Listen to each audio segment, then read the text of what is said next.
kita akan membahasnya bersama dengan anggota Dewan Energi Nasional tahun 2014 hingga 2019, Bapak Rinaldi Dalimi. Di mana saya pernah berkantor 10 tahun, dari 2009 sampai 2019. Dan ikut menyusun Ken dan Ruen pada saat itu.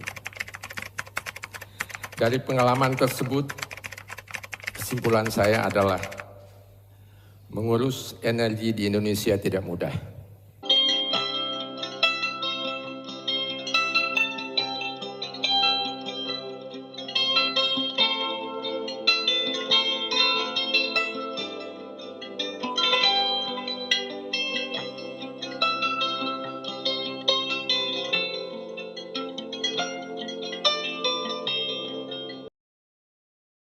Membagi perkembangan teknologi energi dalam 3 fase.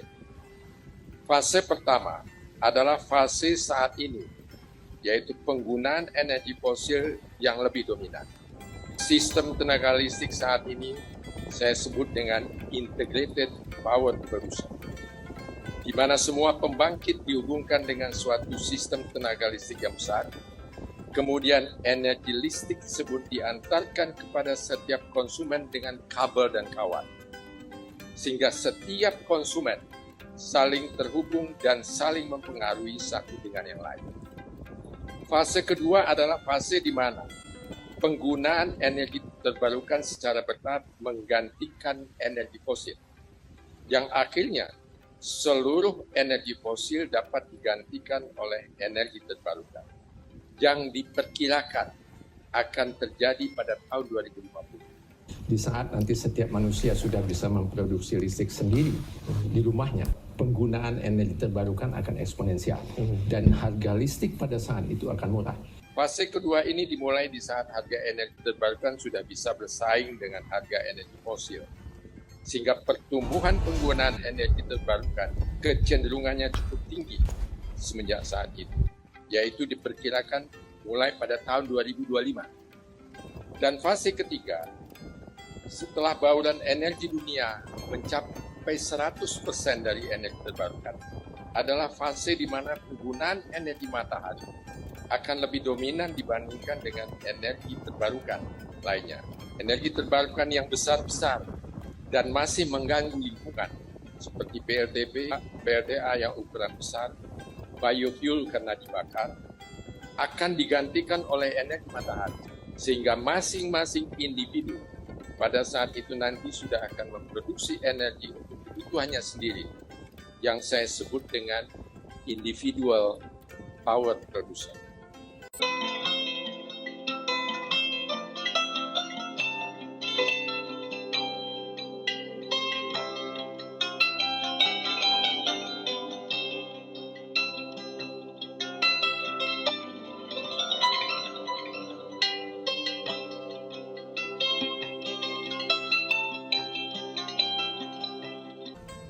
Indonesia juga membuat roadmap menuju net zero emission dan sudah menyatakan mencapai net zero emission tersebut pada tahun 2060. Pada era net zero emission nanti, yang akan menjadi teknologi utama sebagai power supply adalah baterai, sel surya, dan fuel cell. Untuk itu, Indonesia harus mempersiapkan industri dalam negeri dari ketiga teknologi tersebut untuk memenuhi kebutuhan domestik agar kita tidak tergantung dari negara lain. Seperti terlihat pada gambar, dari 20 negara yang tergabung dalam organisasi dunia yang disebut dengan G20, ada 14 negara yang akan mencapai net zero emission pada tahun 2050. 4 negara akan mencapai net zero emission 2060, termasuk Indonesia.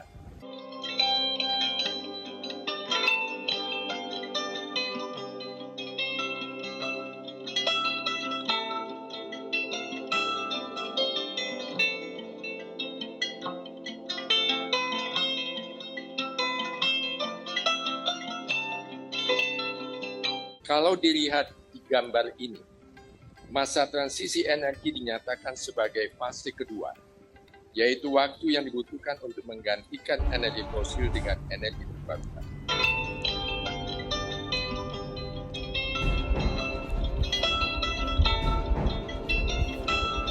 Masa transisi untuk mencapai net zero emission di setiap negara akan berbeda-beda konsep dan programnya yang akan menentukan lamanya untuk mencapai net zero emission yang sangat dipengaruhi oleh beberapa faktor di negara tersebut. Pertama adalah potensi energi yang dimiliki oleh negara tersebut. Negara yang tidak mempunyai potensi energi yang cukup dan harus mengimpor energi fosil dari negara lain, tentunya akan berusaha secepatnya menggantikan energi fosil dengan energi terbarukan. Berbeda dengan Indonesia, yang masih mempunyai potensi energi fosil terutama batu bara, yang saat ini harganya masih lebih murah dibandingkan dengan energi terbarukan, tentunya tidak cepat untuk menggantikan energi fosil dengan energi terbarukan. Karena Indonesia perlu mempertimbangkan ketahanan energi nasionalnya. Faktor yang kedua adalah kebijakan energi jangka panjang dari negara tersebut.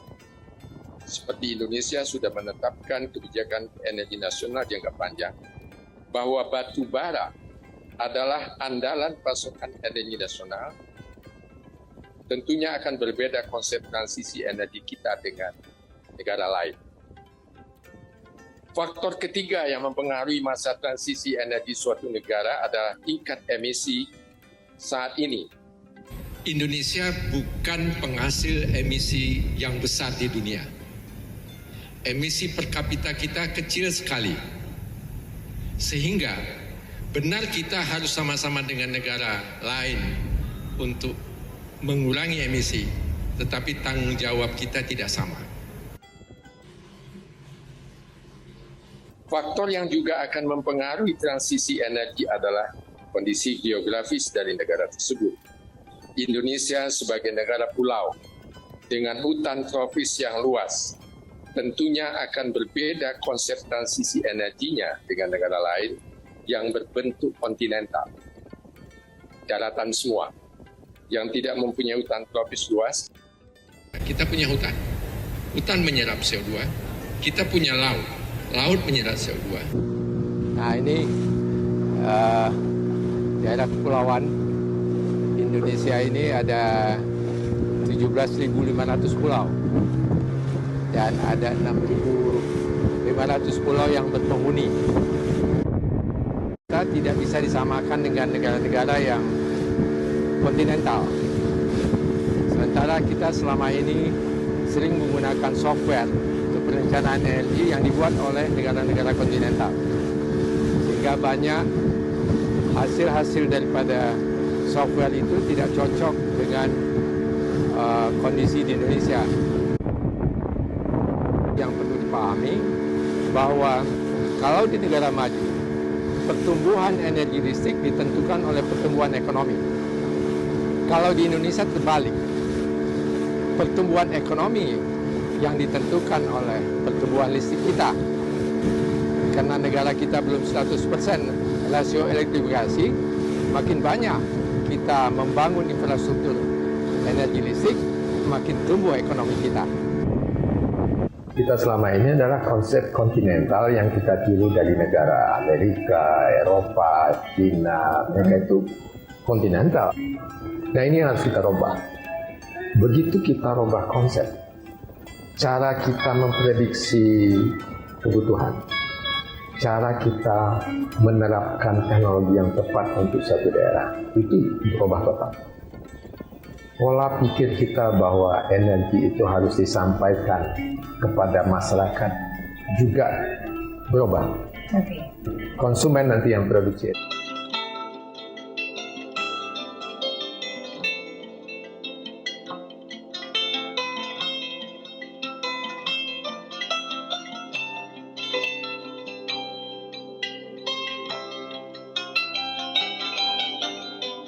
Faktor yang menentukan, menurut saya, akan banyak mempengaruhi konsep dan program transisi energi di suatu negara adalah kemampuan dari suatu negara untuk memprediksi perkembangan teknologi energi sampai tahun 2050. Justru hasil prediksi kondisi di tahun 2050 tersebut merupakan penentu awal bagaimana transisi energi akan dimulai di suatu negara. Inilah yang saya sebut dengan start from the end, mulai dari akhir. Mengapa start from the end?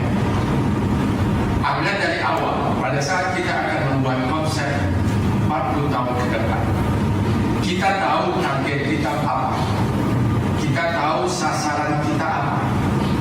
Kalau tidak tahu, kalau kita masih menggunakan data masa lalu memproyeksikan 40 tahun ke depan, itu yang saya anggap kita bisa salah. Kita harus mampu untuk memprediksi dengan tepat bagaimana proses perubahan tata kelola energi dunia di era net zero emission nanti, agar supaya kita bisa mengantisipasi dampak negatif yang mungkin timbul.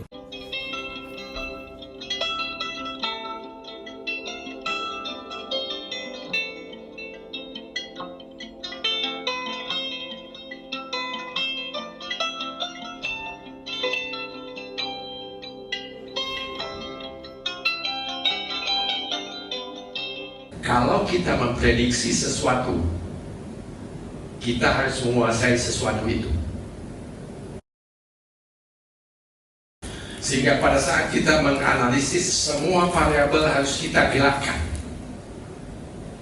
Bukan hanya energi terbarukan kita gerakkan, tetapi semua jumlah penduduk, perekonomian dunia, industri, 40 tahun ke depan bagaimana?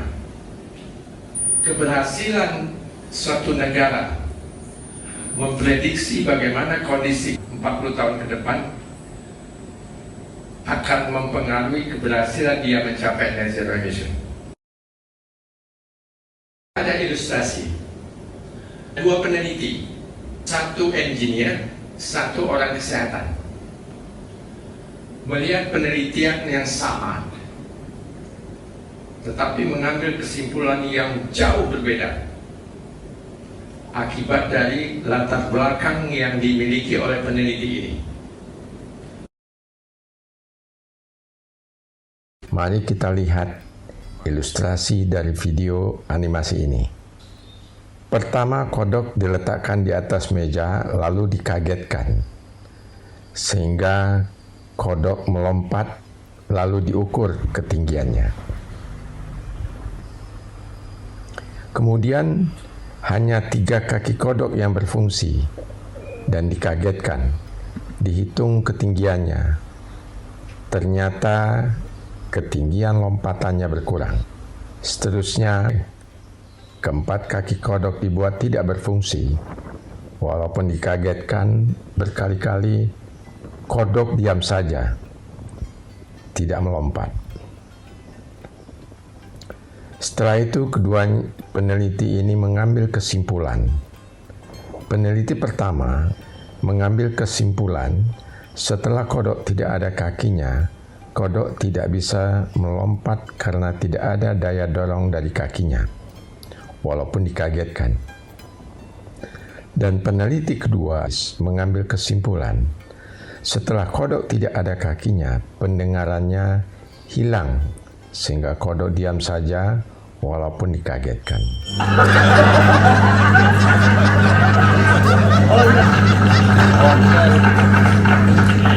Hal ini bisa terjadi di saat kita memprediksi tentang bagaimana tata kelola energi di Indonesia nanti di saat net zero emission terjadi.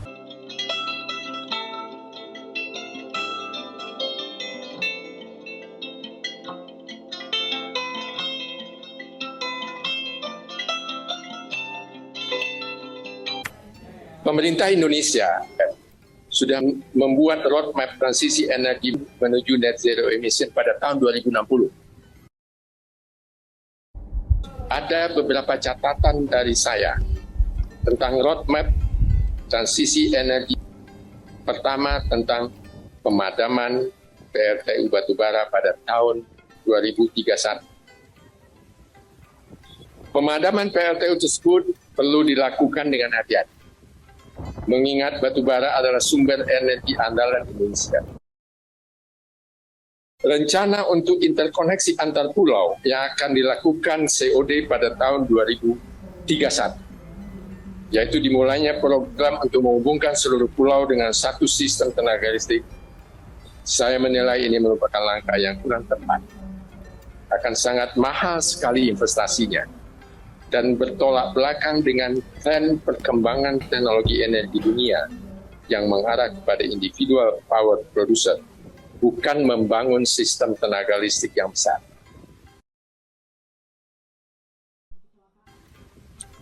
Yang ketiga, rencana pembangunan PLTN yang akan COD pada tahun 2045 perlu dipikirkan kembali. Sudah banyak negara yang mematikan PLTN-nya dan membatalkan rencana pembangunan PLTN-nya. Masa tiba-tiba Indonesia akan mengoperasikan PLTN pada tahun 2045?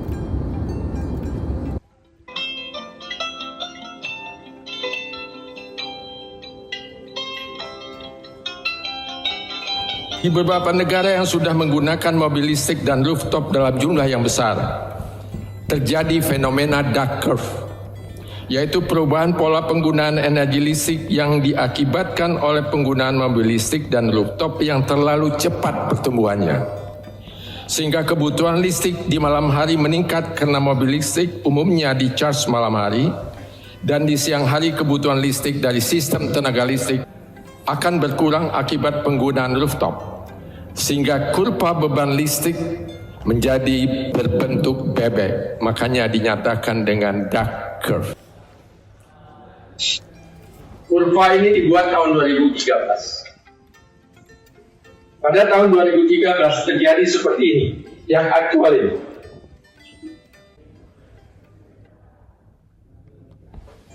Pada tahun 2012, inilah dia kurva beban.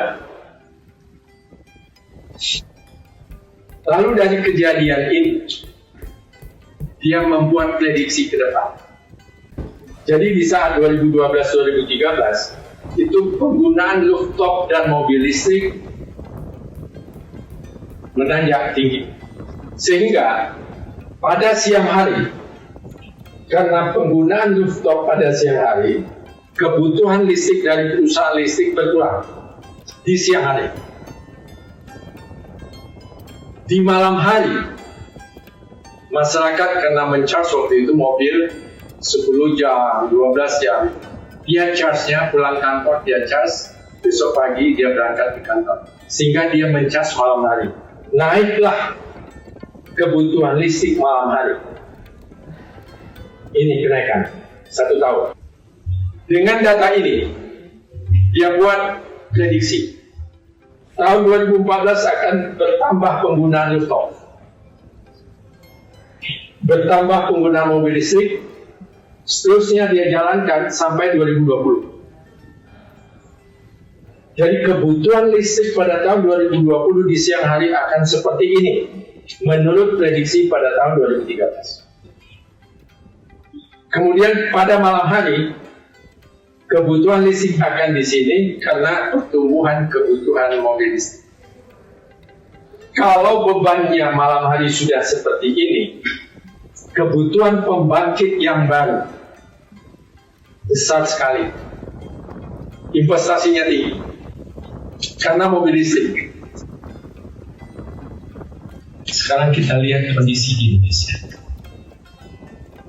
Beban puncak kita umumnya malam. Kalau beban puncak kita malam, apa artinya? Leher bebek ini akan tinggi. Bisnis perlistrikan di Indonesia mengarah kepada real business. Oke. Tetapi tugas yang PSO, Public Service Obligation bagi PLN, itu masih ada. Alangkah baiknya dipisah itu. Karena itu dua hal yang berbeda, yang satu tidak menguntungkan, harus dilakukan. Yang satu menguntungkan. Jadi ke depan kalau menurut saya, kalau itu bisa dipisah, tanggung jawab yang PSO dengan tanggung jawab bisnis real yang akan bersaing dengan Singapura, Malaysia, itu sebaiknya dipisah secara manajemen. Jenis pembangkit itu akan mempengaruhi unjuk kerja sistem. Dan harus disadari oleh semua, termasuk pengambil kebijakan, Berilah PLN kebebasan untuk menentukan pembangkit mana yang harus dia beli.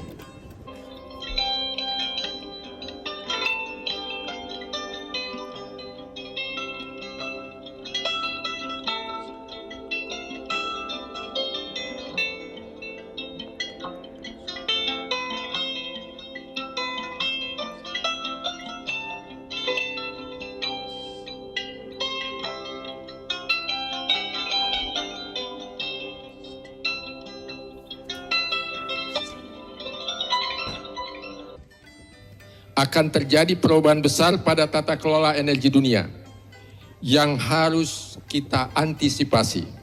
Di antaranya, pertama, sistem tenaga listrik yang ada saat ini berbentuk sistem arus bolak-balik atau AC. Nantinya akan berubah menjadi sistem arus searah DC yang bersifat negatif load, yang akan memperkecil kebutuhan listrik dan memperkecil jaringan listrik yang ada. Sehingga integrated power producer dengan sistem yang sangat besar saat ini semakin lama akan semakin mengecil, yang akhirnya tidak diperlukan lagi sistem tenaga listrik yang besar yang berbentuk AC atau arus bolak-balik tersebut, yang akan digantikan dengan sistem DC. Perubahan yang kedua, pasokan energi dunia yang saat ini dominan dipasok dari energi fosil, batu bara, minyak, dan gas, akan digantikan oleh energi terbarukan, dominannya yang berasal dari energi matahari.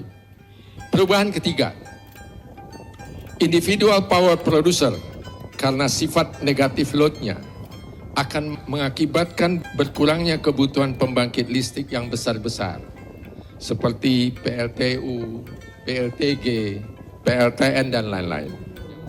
Dan berkurangnya kebutuhan transmisi tegangan tinggi serta berkurangnya kebutuhan peralatan gardu induk karena sistem akan semakin mengecil, bukan semakin membesar.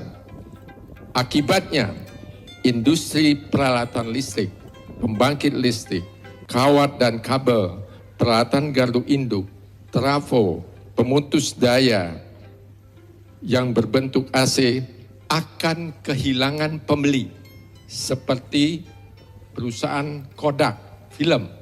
Di saat digital kamera muncul, digital printing muncul, film tidak dibeli lagi. Karena itu, industri tersebut harus beralih memproduksi peralatan untuk individual power producer. Peralatan listrik yang kecil-kecil berbentuk DC, seperti sel surya, baterai, inverter, dan lain-lain. Perubahan pada industri manufaktur peralatan listrik ini akan berdampak kepada industri manufaktur lainnya. Sel surya atap nanti akan menjadi sumber utama bagi kebutuhan energi rumah tangga, baik untuk keperluan peralatan rumah tangga maupun untuk keperluan transportasi mereka, sehingga penggunaan rooftop dapat menimbulkan masalah bagi perusahaan listrik. Jika dilihat dari sisi perusahaan listrik, rooftop merupakan negatif load yang mengurangi penjualan listrik dari perusahaan listrik tersebut.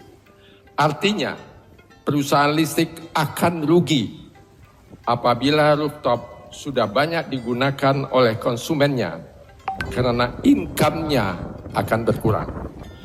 Begitu juga penggunaan PLTS apabila diinterkoneksikan dengan sistem tenaga listrik yang ada dapat mengganggu stabilitas dan reliabilitas dari sistem tenaga listrik tersebut, sehingga PLTS dan rooftop akan lebih baik dan efektif apabila berdiri sendiri, tidak diinterkoneksikan. Tren kedua adalah perkembangan mobil listrik. Cepat atau lambat, semua mobil BBM akan digantikan oleh mobil listrik.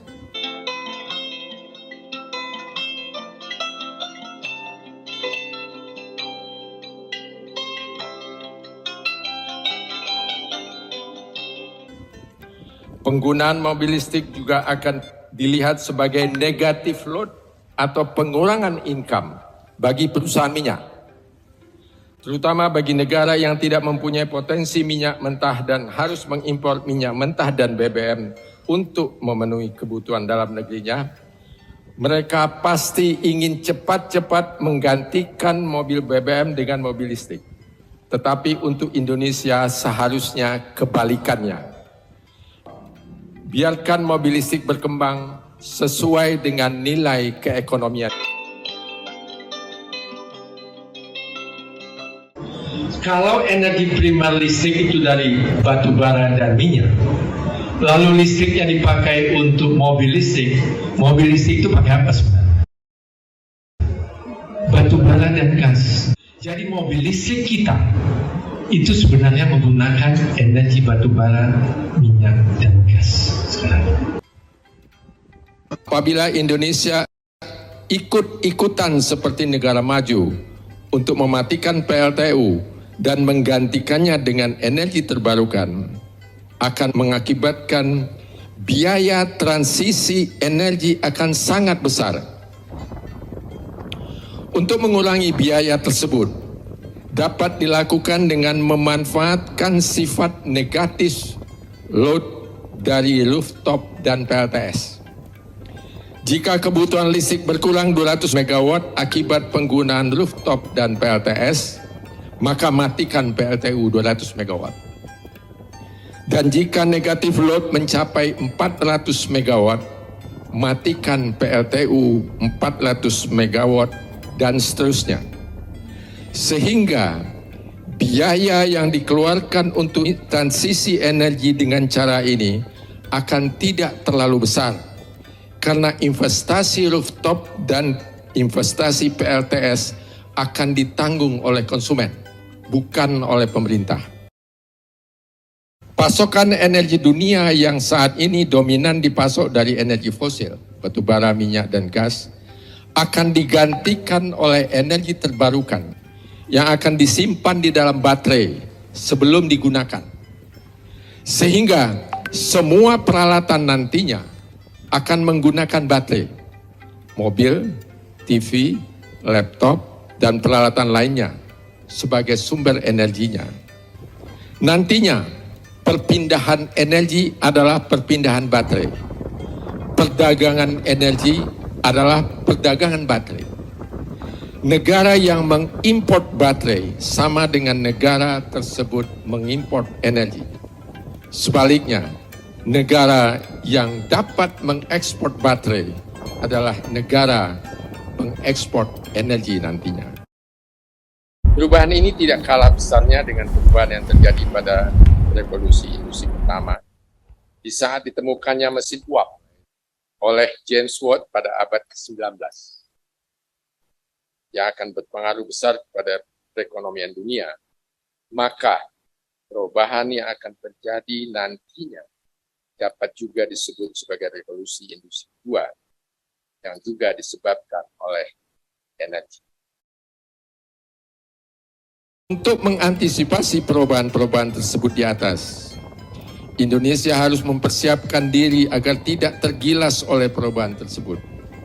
Agar kita tidak tergantung lagi kepada negara lain seperti saat ini di sektor energi. Untuk itu, perlu dipersiapkan beberapa langkah strategis. Langkah strategis pertama adalah membangun industri peralatan listrik untuk kebutuhan individual power producer yang listriknya DC, yaitu sel surya, baterai, mobil listrik, dan lain-lain, terutama yang bahan bakunya ada di Indonesia. Langkah strategis kedua, semua program pembangunan energi yang ada harus berdasarkan potensi energi yang kita miliki dan teknologi yang kita kuasai. Sehingga selama proses transisi energi sekitar 40 tahun ke depan, bauran energi Indonesia mengarah kepada pemanfaatan energi yang kita miliki dan teknologi yang kita kuasai. Langkah strategis ketiga, Energy Transition Mechanism seharusnya menjadi pedoman energi jangka panjang Indonesia ke depan, menjadi satu-satunya acuan untuk pembangunan energi nasional jangka panjang untuk 40 tahun ke depan, yang merupakan gabungan dari kebijakan yang ada dengan menghilangkan kebijakan yang tumpang tindih yang ada saat ini. Diharapkan dengan Energy Transition Mechanism nanti, pembangunan energi nasional tidak ada lagi benturan dan tumpang tindih antara satu kebijakan dengan kebijakan yang lain. Karena semua sudah diatur dalam satu Energy Transition Mechanism. Sehingga Energy Transition Mechanism dapat dikatakan seperti omnibus law-nya sektor energi.